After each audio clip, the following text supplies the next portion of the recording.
when you're fully carnivore, does your body still replenish your glycogen stores in the liver and muscles? If so, what? Except fully. There's no difference.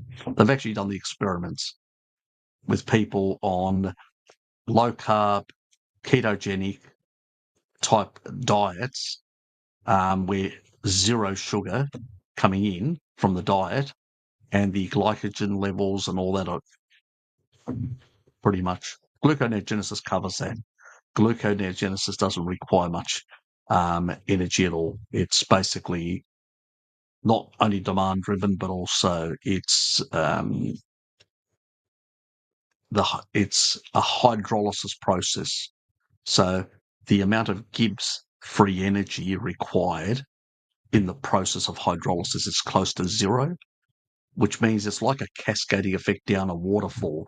So it's not even, it doesn't even require like to ramp up energy and because you know that energy is being ramped up by the amount of Gibbs free energy that gets released, so that you from the photons that that it actually can be measured. So that's how we know that when ATP is produced, you see a certain rise in Gibbs free energy as as the rate of ATP increases or decreases, so does Gibbs free energy within the mitochondria. Exactly the same thing is happening with glycolysis. When you've actually undertaken glycolysis or beta oxidation, you do see a certain level of Gibbs free energy. When you actually do gluconeogenesis, you don't. It's a hydrolysis process. It's very low in energy requirement, so to speak, in the system.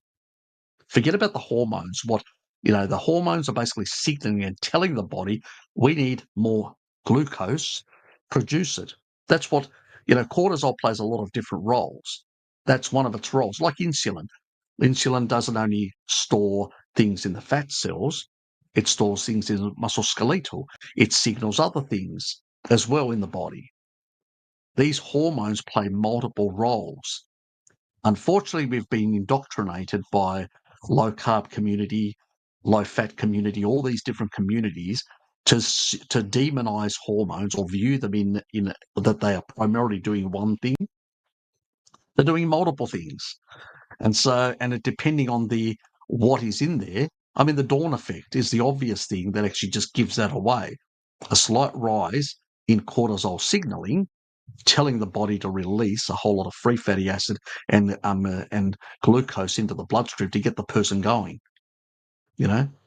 So, and then it comes down by 11 o'clock, but still the ramping up of gluconeogenesis, if you don't eat, for a tribal person, and free fatty acids continues rising without the signaling anymore. The signaling has done its job, told the body what to do because of the circadian rhythms. So these whole bizarre nonsense that people have out there, as if you need to eat glucose to basically get glycogen. It's just nonsense. If you eat glucose, you raise insulin. Insulin counteracts glucagon. Glucagon gets lower. As a consequence, you can't produce as much unless you get into a diabetic state where both are elevated, and then you're actually because they have to. See, what do people say? Oh, one actually works against the other. No, they don't, because in diabetics both are up.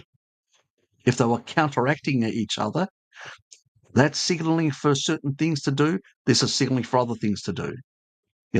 And in a different dietary state, you can get them in a different ratio, the insulin to glucagon ratio.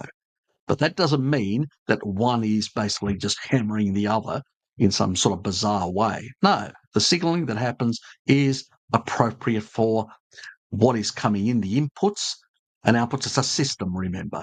And that system has a lot of signaling and a lot of components. And those molecules will have an effect. So it's a more dynamic thing that people seem to want to use reductionism to sort of make out certain things are really important. That's because they're pushing certain narratives. So it's just nonsense. The amount of Gibbs free energy involved in in gluconeogenesis is so little that it's sometimes people use it in biochemistry. They'll say it's practically zero. It's not, but it is extremely low because you're using hydrolysis enzymes to basically produce, which don't require, because water enzymes really don't require much energy to basically do their job. And that's why it's not taxing to the system, gluconeogenesis, at all. It's fine. If it didn't exist, then I'd say, yep, we need carbs. But since it exists, that argument goes out the door completely. So our bodies, Steve Finney and Jeff Volker, who are low-carb doctors, they've actually done a lot of experiments on athletes where they lock them up in labs.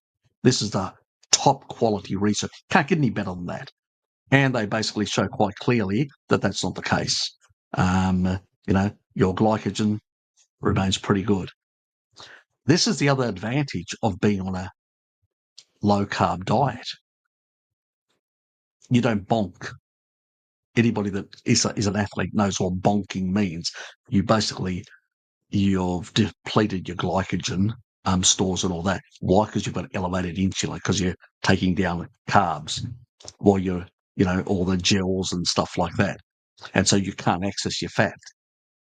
But if you're in a low carb state, you don't bonk. You're bonk proof because you're still getting free fatty acids for all the peripheral tissue, muscles, and everything else.